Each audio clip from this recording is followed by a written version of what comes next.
Hey, ladies and gentlemen, this is Carmine Sabia for Explain America, and President Donald Trump has made a massive announcement after a phone call today with Russian President Vladimir Putin. Before we get started, please make sure you like, comment, share, and subscribe. Those little things really help us out, and they help our channel continue to grow. And if you're not watching us on YouTube, please visit that address in the lower right-hand corner. It's youtube.com/@explainamerica. And when you get there, please hit subscribe absolutely free. It really helps us out. Guys, President Donald Trump is making things happen that, hadn't happened for 4 years. Things that Biden was sitting on or couldn't get done when he was asleep, I don't know. But Trump has accomplished so much in the first 3 weeks, it's like breakneck speed. I think he's already talked to the press more than Biden did in 4 years, in 3 weeks. I may be exaggerating, but you get my point. What we're seeing here is something we're not used to seeing, well, since the first Trump administration.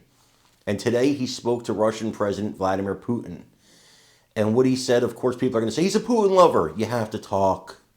You have to talk. Biden didn't talk to Putin for 4 years, and look where that got us. It got us into a war, not us, but it got those people into a war where so many lives were lost. And, you have to care. Just because they're not American lives, you have to care. These are human beings. These are God's children. You have to care.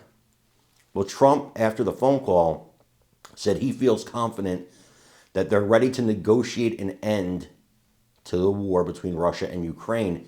And he said he was going to call Zelensky and talk to him about it. Well, as of press time, as I make this video to you, he has talked to Zelensky.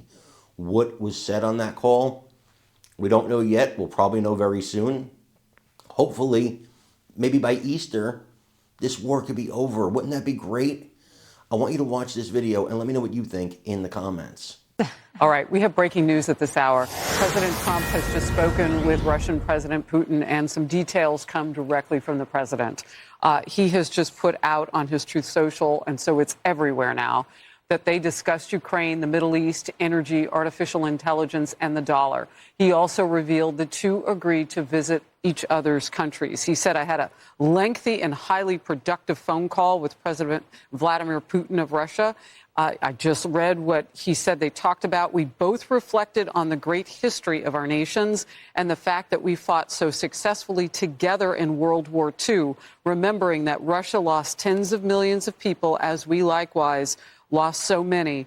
We each talked about the strengths of our respective nations and the great benefit that we will someday have in working together. But first, as we both agreed, so this is Trump posting about his recent call just moments ago with Putin. He said, but first, as we both agreed, we want to stop the millions of deaths taking place in the war with Russia and Ukraine. President Putin even used my very strong campaign motto of common sense. We both believe very strongly in it. We agreed to work together very closely, including visiting each other's nations. We also have agreed to our respective terms, starting negotiations immediately. And we will begin by calling President Zelensky of Ukraine to inform him of the conversation, something which I will be doing right now. So this is playing out contemporaneously as we're here live on Outnumbered.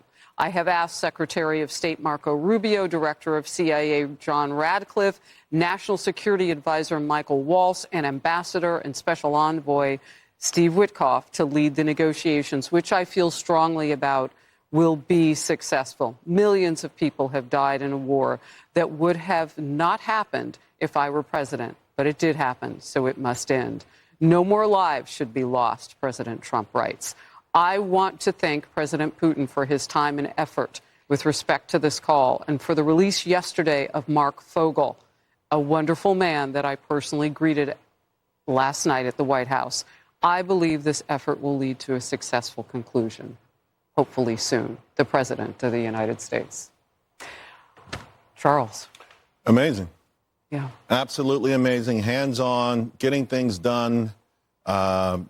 It's hard to put it into words. I actually was getting goosebumps as you read that because of what we've already seen.